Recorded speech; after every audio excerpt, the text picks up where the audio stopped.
Friends, there are moments in life where it feels like everything is falling apart, like the weight of the world is on your shoulders, and you can't seem to catch your breath. We've all been there. We've all faced seasons where endings were unavoidable. And in those moments, we're left to grapple with the most difficult question: what do we do now? In life, we often come to a point where something we cherished, something we invested in, comes to an unavoidable end. It could be a relationship, a job, a season of personal growth, or even a dream we held on to tightly. And in those moments, we find ourselves confronted with the stark reality this chapter is over. But the challenge lies not in the ending itself, but in how we respond to it. Acceptance of the end is a powerful yet difficult act. It requires us to come to terms with the fact that some things simply aren't meant to last forever. While we often hope for continuity, stability, or permanence, life is unpredictable and change is inevitable. Yet, in our resistance to change, we can hold ourselves back from stepping into what is next. Many times, we try to hold on to things past their expiration date. Whether out of fear, pride, or insecurity, we cling to the past even when it no longer serves us. We might hold on to a job that no longer aligns with our values or stay in a relationship that drains us. We might refuse to let go of a dream that is no longer feasible or remain in a situation that holds us in a cycle of stagnation. But staying in these places doesn't bring us peace or fulfillment. It only prolongs the inevitable. The truth is, not every ending is a failure. Sometimes endings are necessary for growth. The discomfort of closing a door forces us to turn around and look for new doors to open. We may not always see the bigger picture, but endings clear the way for new beginnings, even when we don't feel ready to face them. Acceptance of the end isn't about resigning to defeat or giving up on hope. Instead, it's about recognizing that endings are part of a larger process, and sometimes they are the best thing that could happen for us. The discomfort we feel in those moments is often the doorway to something better, something more in alignment with who we are meant to be. When we finally accept that an ending is necessary, we stop fighting the inevitable and start making room for what's ahead. It's important to note that acceptance doesn't mean indifference. It doesn't mean we don't grieve, don't feel the weight of what we're letting go of. On the contrary, it means we acknowledge the pain, the loss, and the emotions that come with saying goodbye. Acceptance allows us to fully process the end, not push it down or pretend it didn't matter. We feel the sadness, the disappointment, and even the anger, but we do so with the understanding that these emotions are part of a natural human response to change. What truly matters in these moments is how we choose to move forward after the acceptance of the end. How do we let go without bitterness? How do we embrace the unknown without fear? The key lies in trusting that everything has a purpose, even the ends we don't choose. And while it may take time, eventually we realize that the end was never the conclusion of our story. It was simply a chapter that needed to close for something new to unfold. Ultimately, accepting the end requires us to surrender control, to acknowledge that we are not the ones who determine the course of our lives. This surrender is not a sign of weakness, but of trust in a greater plan. It's a powerful act of faith, allowing God to take the reins and lead us into what He has prepared for us. Pain is something we all face, yet it's something we often try to avoid. We do everything in our power to sidestep it, whether it's physical, emotional, or psychological. We distract ourselves, numb ourselves, or push it down, hoping it will somehow go away. But here's the uncomfortable truth. Hurt doesn't disappear because we ignore it. It doesn't fade just because we wish it would. In fact, the longer we resist it, the more it festers beneath the surface. To truly heal, we must first unwrap the hurt. We have to give ourselves permission to feel the pain, to acknowledge that we've been wounded, that something or someone has caused us harm. The first step to healing is accepting that hurt is a part of life. It's not an anomaly. It's not something that happens to other people while we stand outside of it. Pain is a universal experience, and it is often through our pain that we find our greatest growth. When we experience hurt, whether it's the loss of a loved one, the betrayal of a friend, the disappointment of unmet expectations, or the weight of failure, it can feel as if our entire world is collapsing. It's easy to think that this hurt is going to consume us, that it will define us. And in some ways, it does shape us, but it doesn't have to break us. Embracing the hurt means we stop running from it. We stop pretending that everything is fine when it's not. We stop putting on a mask of strength and perfection, afraid that if we show our vulnerability, we'll be seen as weak or incapable. But the truth is, true strength doesn't lie in pretending we don't hurt it, lies in facing the pain head on and allowing ourselves to grieve, to mourn, and to feel the depth of the wound. When we embrace the hurt, we stop avoiding the difficult emotions. We stop pushing them down into the deepest corners of our hearts, thinking that if we ignore them long enough, they'll go away. They won't. Hurt has a way of resurfacing when we least expect it, often with even greater intensity. It's like a pressure cooker, building up more and more until we finally have no choice but to deal with it. To embrace the hurt is to give ourselves the grace to process it, to experience it fully rather than suppressing it. It's about acknowledging the impact of what has happened and understanding that it is okay to not be okay in those moments. Too often we feel the pressure to move on quickly or get over it because we're told by society or even by ourselves that feeling pain is a sign of weakness. But in reality, it's a sign of being human. Pain is a teacher, a reminder that we care deeply about something or someone. It signals that something in our lives matters to us enough to hurt when it's taken away or changed. Embracing the hurt also means accepting that we might not have all the answers, that we don't always understand why we're going through the pain. Sometimes it feels like life just hits us with no warning, leaving us reeling and confused. But embracing the hurt means acknowledging the reality that not everything is under our control. We don't have to have all the answers. We don't need to understand everything in order to feel what we're feeling. It's enough to simply allow ourselves to be in that space without rushing to fix it or make it go away. When we embrace the hurt, we create the space for healing. We allow the wound to be seen so that it can be properly treated. We allow God or the universe or whatever we believe in to work in and through that pain. It's in embracing the hurt that we give ourselves the chance to heal, to grow, and to eventually emerge stronger than we were before. But we can't skip over this part of the process. If we do, we'll never truly heal. We'll just carry our hurts around with us unaddressed and unresolved until they surface again at an even worse time. When we face deep hurt or loss, one of the hardest things to accept is that healing doesn't happen overnight. Whether the wound is emotional, physical, or spiritual, we often wish for a quick fix, a fast track back to wholeness. But the truth is, healing is a process, one that requires patience, care, and the grace to give ourselves the time we need to recover. It's not something that can be rushed, and that reality can be incredibly frustrating. At the onset of pain, we tend to want an immediate resolution. We want to wake up one day and feel better, to wake up and have the cloud of sadness or grief lift from our hearts. But healing doesn't work that way. It's not a one-time decision or a magical moment. It's a gradual unfolding, one step at a time, and it often comes with setbacks. There will be days when the wound seems raw again, when it feels like progress is stalled. And in those moments, it's easy to think that healing isn't happening, that we're stuck. But just because we can't see the progress doesn't mean it isn't there. Healing takes time because it requires a deeper transformation. It's not about simply putting a bandage over the wound and hoping it will close. Real healing involves addressing the root of the pain, understanding why we were hurt, and allowing ourselves to process all the emotions that come with it. It takes time to unearth those feelings and sort through them without fear of judgment. Sometimes we don't even know the full extent of the pain until we've had time to sit with it and let it surface naturally. And when it does, it can feel overwhelming.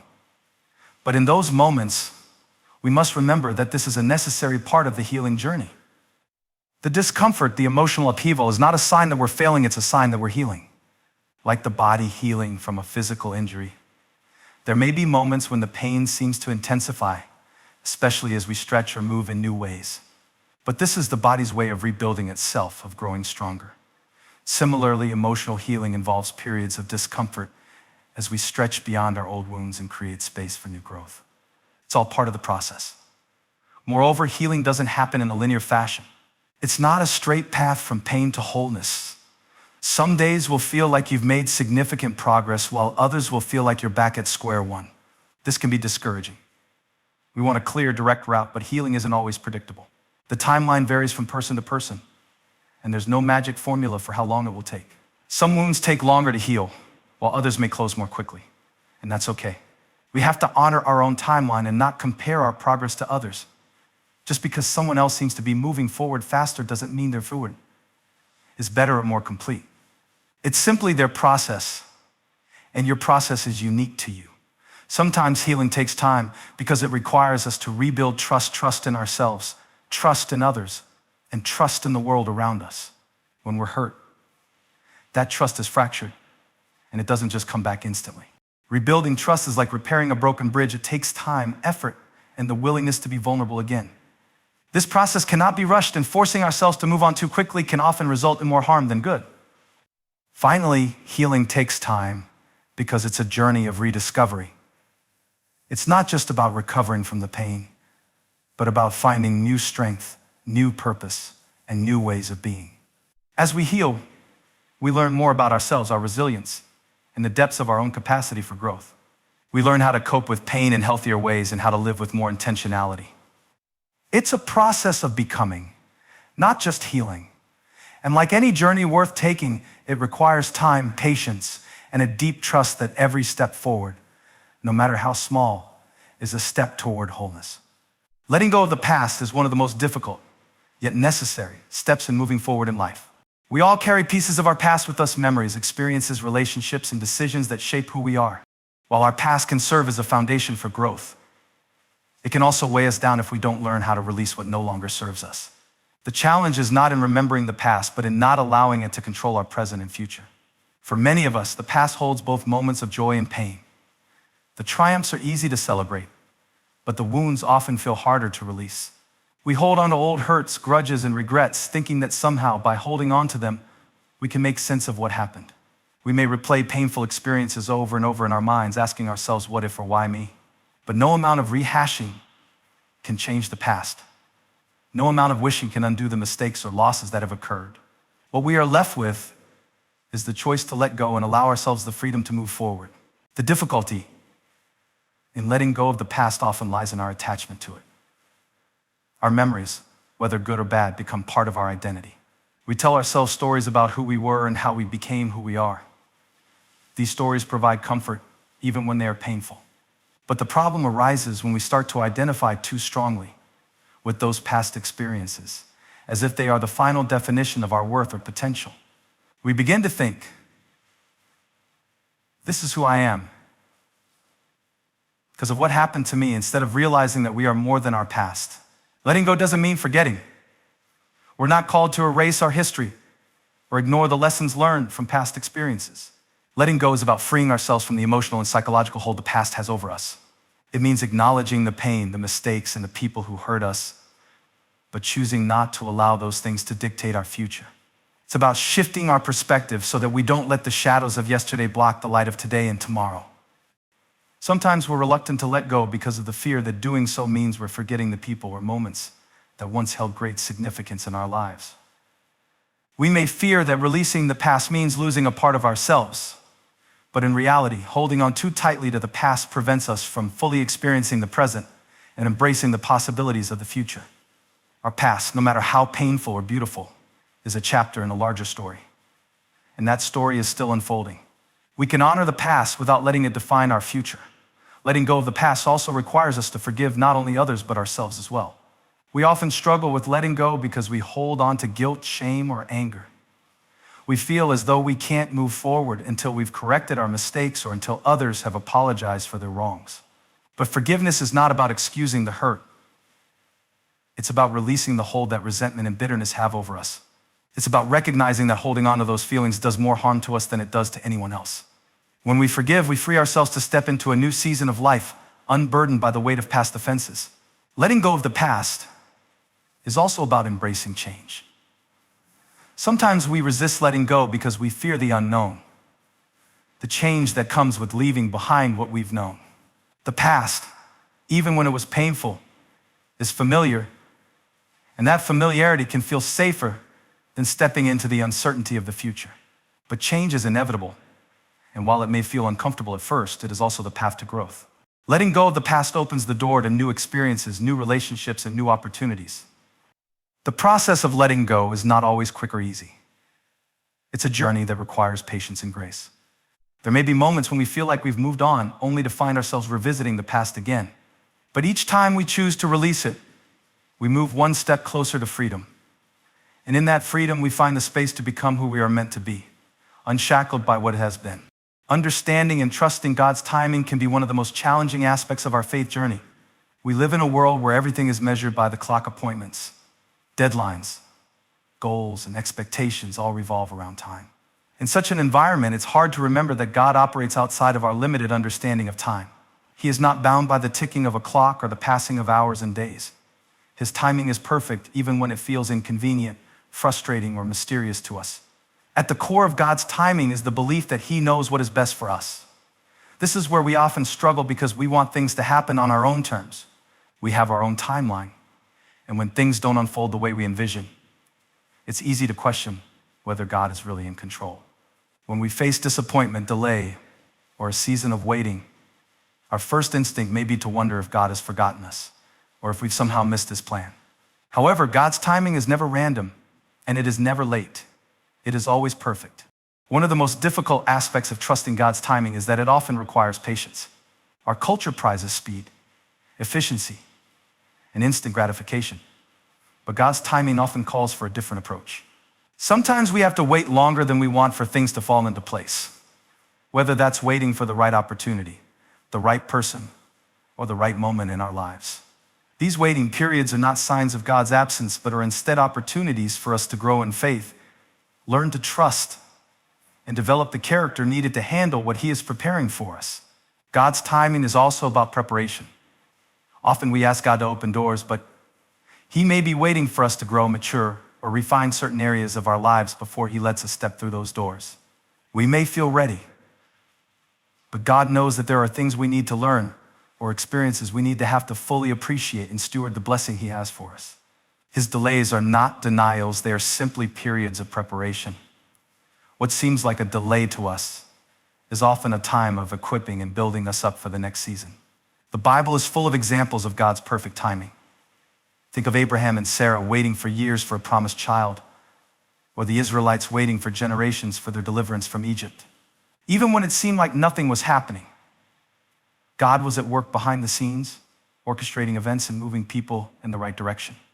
When the time was finally right, God acted. His perfect timing led to fulfillment, not just of promises, but also of His greater purpose. God's timing doesn't just apply to big events or long-term promises. It's also evident in the small, seemingly insignificant moments of our daily lives. There are times when we encounter people or circumstances that seem random. But when we look back, we realize that they were precisely what we needed at that moment. Whether it's a conversation that shifts our perspective or a new opportunity that opens up unexpectedly, these moments are part of the divine orchestration of God's perfect timing. One of the hardest aspects of trusting God's timing is letting go of control. We naturally want to be the ones in charge of our schedules, plans, and dreams. But in submitting to God's timing, we acknowledge that His perspective is far greater than our own. He sees the bigger picture, the parts of our lives that we can't see, the connections we don't understand, and the timing that will bring everything together in ways we couldn't possibly orchestrate on our own. God's timing is not something we can always predict or control, but it is something we can trust. It's in the moments of waiting, when we feel unsure, frustrated, or anxious, that we are called to surrender to His perfect plan. Instead of trying to rush through the process, we are invited to rest in the assurance that God's timing is always right. In life, we often find ourselves holding on to things that weigh us down, whether it's past hurts, regrets, grudges, or even expectations that we or others have placed on us. These burdens can become heavy, not just emotionally, but physically and spiritually as well. The irony is that while we try so hard to control, fix, or hold on to things we believe are important, it is through release that we actually find true freedom. Letting go might seem counterintuitive, but it is one of the most powerful steps we can take toward healing and peace. Release does not mean forgetting, nor does it mean that what happened no longer matters. It means choosing not to allow something to have a hold on us anymore. It's the act of recognizing that we no longer need to carry the weight of past mistakes, failed relationships, or disappointments. Release is a conscious decision to stop letting the pain of the past dictate our present and future. The truth is, when we hold on to our hurt, anger, or resentment, we're only hurting ourselves. These emotions, though valid, can trap us in cycles of bitterness, and resentment can take root in our hearts, distorting our perspective of the world and others. Freedom through release starts with forgiveness. Forgiving doesn't mean excusing wrong behavior or letting someone off the hook for what they've done. It's about recognizing that holding on to unforgiveness only keeps us chained to the past. Forgiveness is not for the person who wronged us, it's for us. It allows us to release the grip that past offenses have on our hearts and to move forward without the weight of anger, or bitterness dragging us down. The Bible tells us that if we don't forgive others, we're allowing our own hearts to remain imprisoned. When we release that unforgiveness, we allow ourselves to experience the freedom that comes from a heart at peace. Similarly, release also involves letting go of unrealistic expectations, whether that's expectations placed on us by others or the expectations we place on ourselves. So often, we push ourselves to meet standards that are unattainable, thinking that our worth is tied to what we accomplish or how others perceive us. But this constant striving and performing can be exhausting. When we let go of these burdens, we ourselves to be who we are, without the pressure to be someone we were never meant to be. We realize that our value is not determined by what we do, but by who we are. Letting go of these expectations allows us to embrace our authentic selves and the path God has for us, free from comparison and self-imposed demands.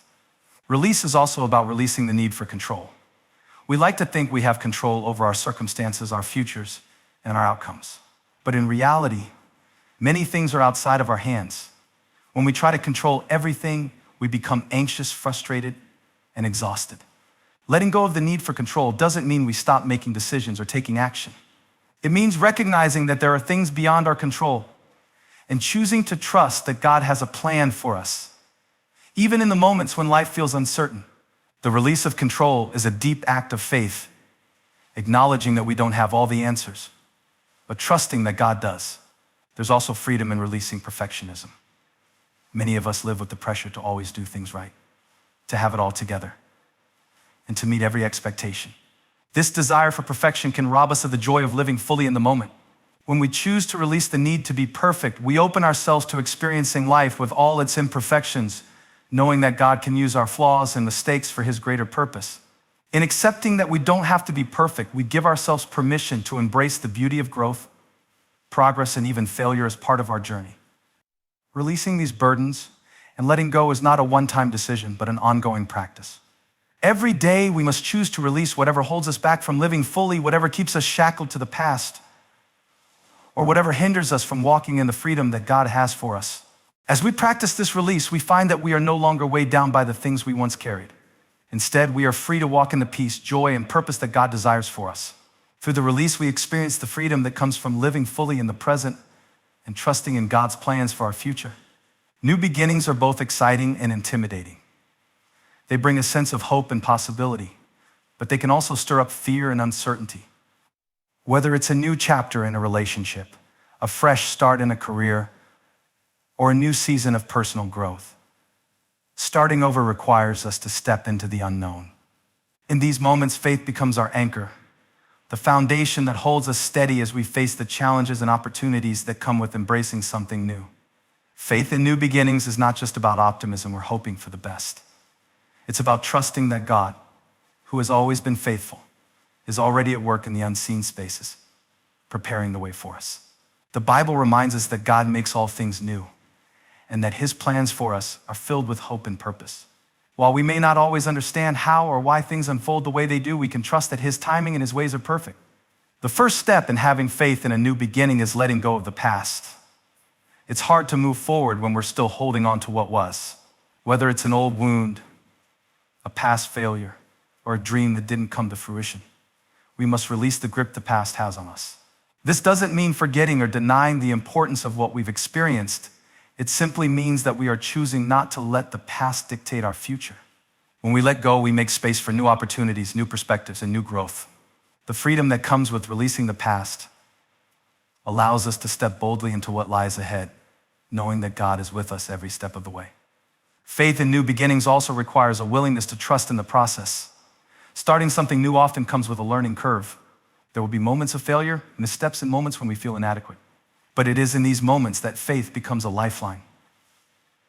Rather than seeing failure as the end, we can see it as a part of the journey. We learn, grow, and adjust, trusting that each experience, good or bad, is shaping us for the future. God doesn't promise that the road will be easy, but He does promise to be with us through every challenge. With Him by our side, we can face the unknown with courage and confidence, knowing that He is guiding us. Another aspect of having faith in new beginnings is embracing uncertainty. We often feel the need to have everything figured out before we take a step forward. But the truth is that life doesn't always work that way. Faith is about trusting God, even when we can't see the whole picture. It's about stepping into the unknown with the assurance that he has already gone before us and that his plans for us are good. This doesn't mean that we won't have doubts or fears. It simply means that we choose to move forward despite them, knowing that God holds our future in his hands. In new beginnings, faith also calls us to rely on God's provision. When we start something new, there can be a sense of inadequacy or lack, whether it's a lack of resources, knowledge, or experience. But God promises to provide for all our needs. We don't have to have everything we think we need in order to begin. Sometimes the act of stepping out in faith is itself the key to unlocking the provision we need. As we take one step, God provides the next. Each small act of obedience builds our trust in his ability to supply everything we need, whether that's wisdom, strength, or the right opportunities. Lastly, faith in new beginnings is rooted in the belief that God is always working for our good. Even when things don't unfold the way we expect or when the journey seems difficult, we can rest in the knowledge that God has a plan for our lives. New beginnings may not always look the way we imagine, but that doesn't mean they aren't part of his perfect plan. Faith allows us to trust that every new beginning, no matter how small or seemingly insignificant, is part of a greater story he is writing in our lives. In life, embracing new beginnings, trusting God's timing, and releasing the past are all part of the journey toward healing and growth. Through pain, waiting, and uncertainty, we discover that true freedom comes from letting go of what no longer serves us. By stepping into new seasons with faith, we align ourselves with God's perfect plan, trusting that he is always working behind the scenes. Though the path may not always be easy, each step taken in faith brings us closer to the peace, purpose, and freedom God desires for our lives. The journey is worth it,